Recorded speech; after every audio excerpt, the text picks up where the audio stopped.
do you sort of empiric choice of antibiotics? I think what you started the topic, I think that actually when patients are in ICU for a long time, actually the choice is very limited. I think we have lately, again, as everyone says, that we had not had Acinetobacter for a long time, but lately we've been seeing a lot of Acinetobacter for the last 6 months.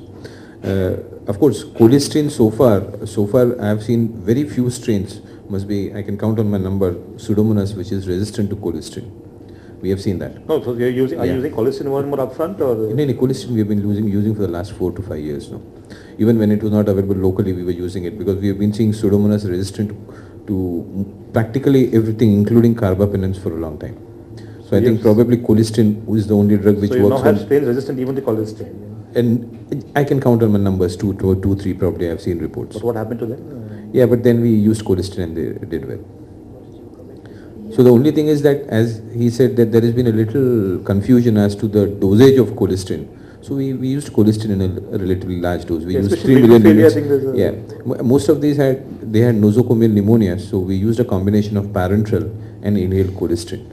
So probably by raising the dose of the drug, probably you may be able to obviate the resistance. That is one logic of that. Yeah, I would just like to say about the cholesterol resistance. Yes, Pseudomonas and Acinetobacter are resistant to carbapenem. But about a comment about the cholesterol resistance, you cannot use a herbivore disc diffusion method to test cholesterol. Actually, and most of the laboratories, I don't think we do MICs.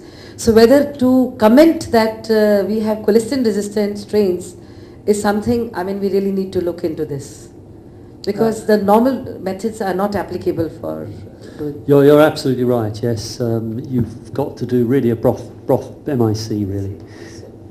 And I doubt if anybody is doing MIC. I would not. No, I'm just saying so. And as far as our strains are concerned, yes, we do have metallo-beta-lactamase. But it's all because the patient responds, we can say, because we cannot interpret otherwise.